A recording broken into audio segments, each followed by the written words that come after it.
एक आपका जो मेरा एक वीडियो वायरल भी हो रहा है बहुत ज्यादा, और मैं गर्व से आज भी इस बात को कह के जा रहा हूं कि मेरे से ज्यादा प्रत्याशी, इस प्रत्याशी से ज्यादा पढ़ा लिखा, इससे ज्यादा सुलझावा अगर कोई है तो हम आज भी सरेंडर करने को तैयार है। पर काजी जी से पढ़ा लिखा, पाजी जी से सुलझावा और विधानसभा में आपकी बात उठाने वाला अगर कोई प्रत्याशी है तो हमें भी अब सरेंडर कर। काजी जी आपको लेकर, मंगलौर को लेकर इतने चिंतित रहते हैं कि जितनी बार भी सत्र चलता है उनका फोन आता है कि रवि भाई आपको ये मुद्दे उठाने हैं, आपको गन्ने के ऊपर भी बोलना है, आपको बिजली के ऊपर भी बोलना है, आपको आपदा के ऊपर भी बोलना है।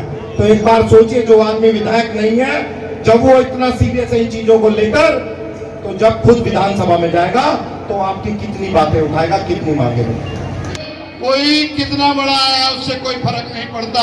यहाँ पर हमारे वक्ता कह रहे थे कि गुमशुदा के पोस्टर लग रहे हैं उनके, तो उनके पोस्टर यहाँ भी लगेंगे निश्चित रूप से, किसी प्रभाव में आने की जरूरत नहीं है। मेरे एक साथ में परसों गाँव में था नहीं, मंगलौर के एक साथी ने कहा कि मेरे 2600 का बिल आया था, मैं बिजली दफ्तर गया और उन्होंने कहा 1000 रुपये दे जाओ और 3-4 दिन बाद तुम्हारा बिल ठीक हो जाएगा। तो आज जरूरत है, वो जो 1000 रुपये का बिल पहले बढ़ा के दे रहे हैं 2000 का, फिर 1000 लेके कम कर दे रहे हैं, उनको ठीक करने के लिए कौन चाहिए बताइए? कौन ठीक करेगा उनको? उनको ठीक करेगा काजी निजामुद्दीन। एक फोन में आपका बिल ठीक होगा, सारी समस्याएं दूर होंगी। और जिस दिन माई का लाल पहुंच जाएगा ना फिर गन्ना लेके विधानसभा में, तो सारी सरकार हिल जाएगी, सारी सरकार हिल जाएगी। इसलिए उठिए और लगिए, 2-3 दिन जितने भी हैं, हर परिचित को, जानने वाले को समझाइए, उसको बताइए ये चुनाव किन मुद्दों के लिए हो रहा है। ये चुनाव हेलीकॉप्टर के लिए नहीं हो रहा है, ये चुनाव बड़े बड़े भाषण सुनने के लिए नहीं हो रहा है, ये चुनाव कमजोर को, पिछड़ों को, दलितों को उनके हकों को दिलाने के लिए हो रहा है, उनके हकों को बचाने के लिए हो रहा है, जो हमारे संविधान ने दिए हैं। इन्हीं शब्दों के साथ आप सबका धन्यवाद। जय हिंद, जय भारत, जय उत्तराखंड। चौधरी गौरव जी। हमारे यहाँ हिंदू मुसलमान का कभी झगड़ा नहीं हुआ, लेकिन जो भारतीय जनता पार्टी के मंच पे भाषण हो रहे हैं वो हिदायत दे रहे हैं कि आप 11 बजे तक अपनी वोट गिर देना। मैं उन्हें एक जताना चाहता हूं कि कल को उन लोगों को इसी सभा में आना है, किसी भी पार्टी से आना है, उन्हें हिंदू का भी वोट चाहिए, मुसलमान का भी वोट चाहिए। वो दिन भूल जाएंगे क्या कि हम किसी समाज को, किसी बिरादरी को कुछ कह दें या डरा दें।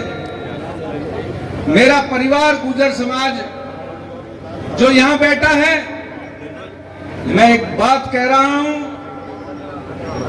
आपके स्थानीय गुर्जर का जो भारतीय जनता पार्टी में है उनका फोटो तक उसके स्टिकर पे नहीं है, ये तुम्हारा वजूद है, ये हमारा सम्मान है। आज सारा गुर्जर परिवार जो कुर्ते पजामे पहन के घूम रहा है, कल को टिकट कहां से लाएगा? अगर ये जापान से, चाइना से, दिल्ली से, बंबई से प्रत्याशी लड़ने आएंगे, ये हमारे बीच में कहां से आएंगे? हमारे मुसलमान भाई बैठे हैं, मैं उनसे निवेदन कर रहा हूं, भयभीत होने की आवश्यकता नहीं है। कांग्रेस के हर सिपाही में इतनी ताकत है कि वो जवाब देना जानता है। हमारे मुसलमान भाई जो लोकसभा में वोट किया था, वही वोट एक बार फिर करके दिखा दो, यही उसका जवाब है, यही उन भाषणों का जवाब है। अपने गांव की, अपने समाज की ग्रुपबाजी छोड़ दो, हिंदू वोट जो आपको मिलेगा वो आपकी जीत का मार्जिन बढ़ाएगा, लेकिन जीत पे आप लेके जाओगे। मैं आपको एक आखिरी बात और बता देता हूं, अपने बूथ मजबूत करो, अपने गांव मजबूत करो। अब समय नहीं रहा, जितने भी हमारे जिस भी समाज का व्यक्ति यहां बैठा है, अभी हमारे पास समय है 2 से 3 दिन का। मुसलमान भाई अपनी टोली बना के अपने बिरादरी में जाएं, उनको समझाएं, गुर्जर का जिम्मेदारी हम लेंगे, जाट की जिम्मेदारी जाट लेगा, गडरिया की जिम्मेदारी गडरिया लेगा, और दलित की जिम्मेदारी दलित लेगा। एक विपक्ष में चल रहा है कि दलित को तो जब चाहे हम ले लेंगे।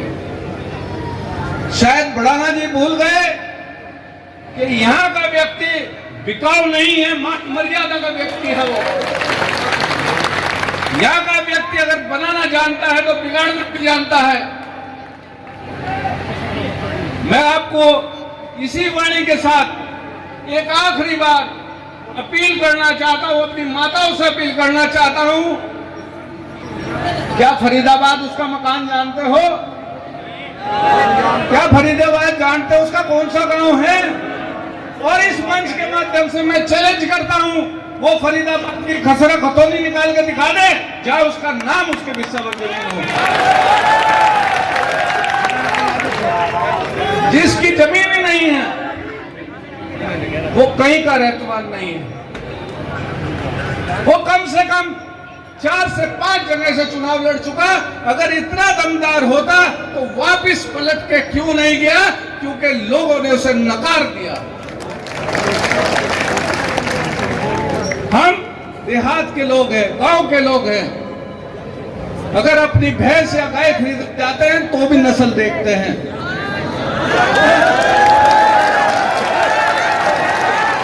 कई पीढ़ियां गुजर गई हाजी निजामुद्दीन साहब की, कई पीढ़ियां गुजर गई हम जैसे लोगों के आपके बीच में आते आते।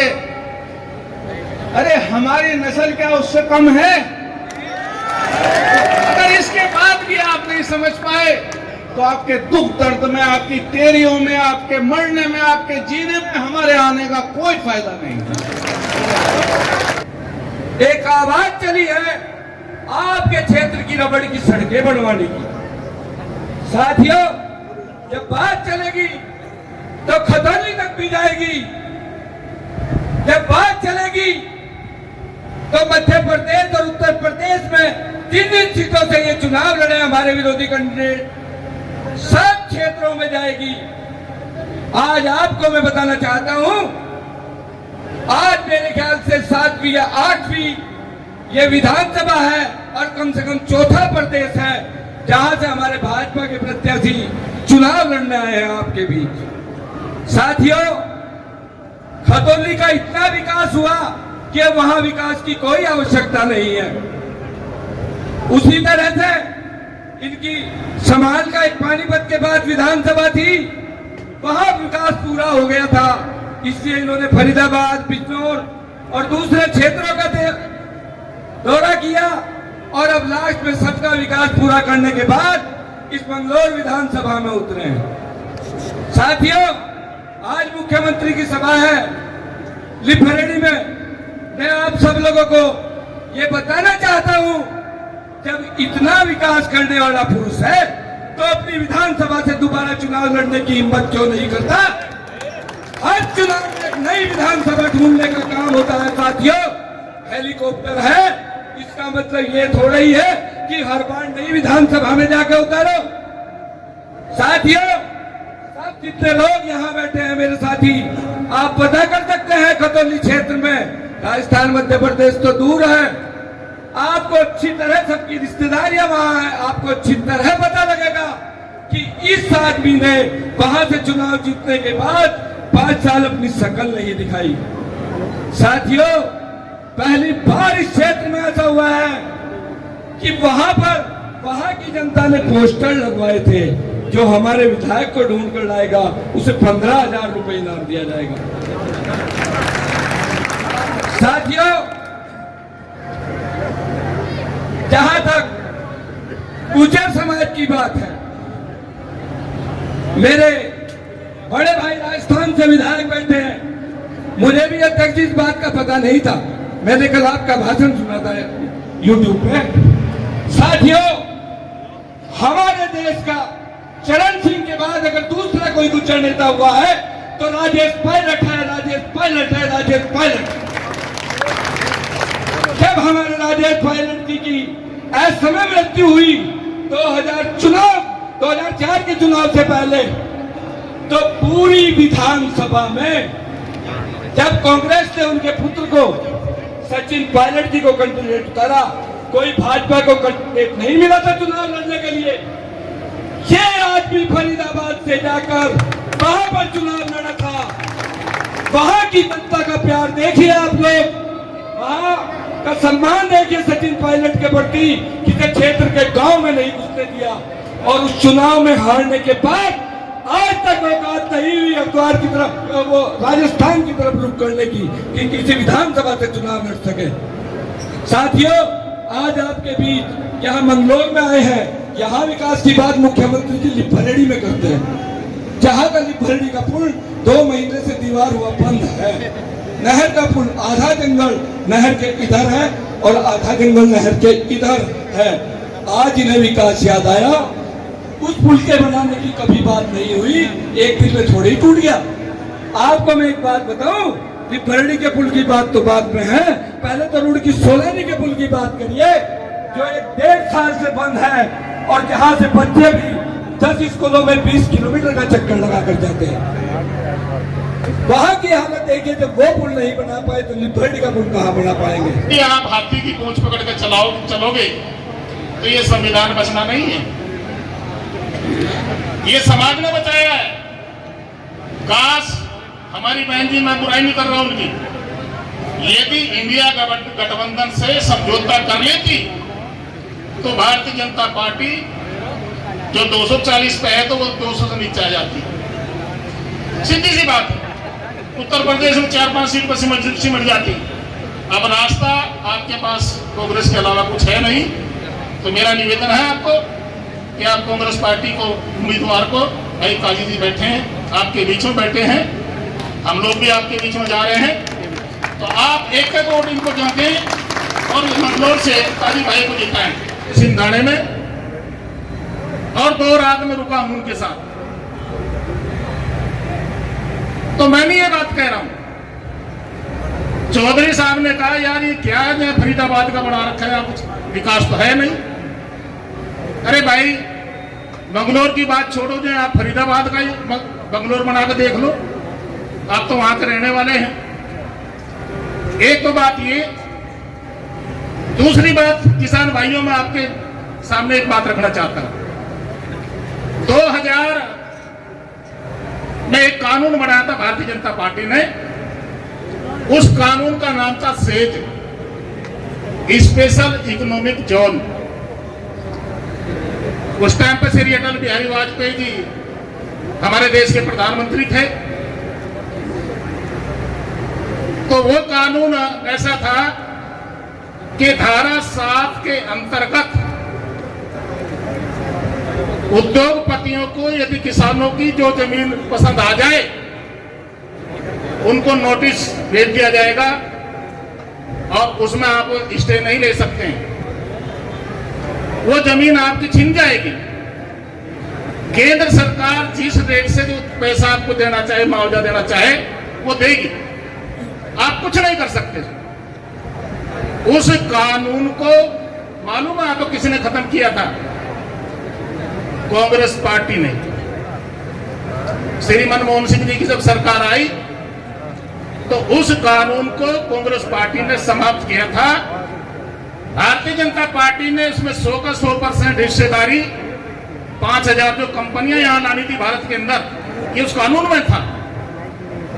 तो वो 10 पूरी की पूरी जमीन उनकी थी, उस कानून में था।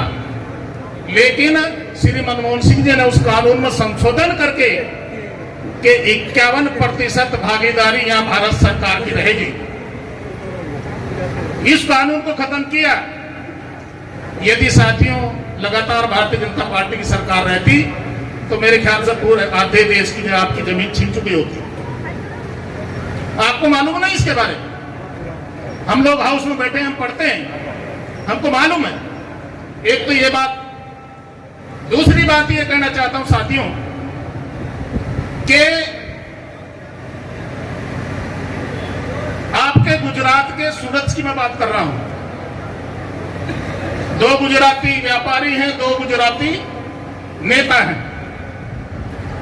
और 2000 गुजराती विदेश भेजे हैं 2016 में।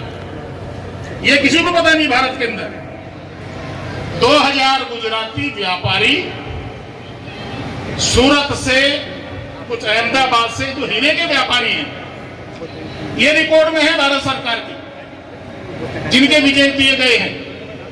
कहां बेचे हैं? बाहर।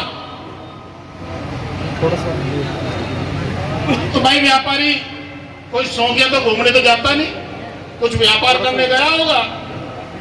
और क्यों व्यापार करने गया होगा आप समझते हैं? इस देश का धन लूट लूट कर जो बाहर भेजा जा रहा है, वो 2000 व्यापारी उसको संभालते हैं। इसको समझने की जरूरत है। बाकी हिंदू मुसलमान से काम नहीं चलने का। हमारा काम चलेगा अपनी रोजी रोटी से, बेरोजगारी को दूर करने से, विकास से काम चलेगा। हिंदू मुस्लिम तो जब बहाना है, बाकी रास्ता दूसरा है, उसको समझिए। चौधरी चरण सिंह जी का मैंने भाषण सुना था यहाँ से 1972 में गुरुकुल नारसन में। मैं साइकिल पर आया था हरिद्वार से, तो उन्होंने एक बात कही थी। उस टाइम पर जहाँ ये जनसभा हुआ करती थी कि भाई इन डंडी मारों की जमात से बच कर रहिएगा, तो पछताओगे। अरे भाई चौधरी साहब की बात को मान लो, वो तो आपके किसान भाई नेता थे। तो इसलिए ये बात मैं इसलिए कह रहा हूं। रही बात है हमारी, मैं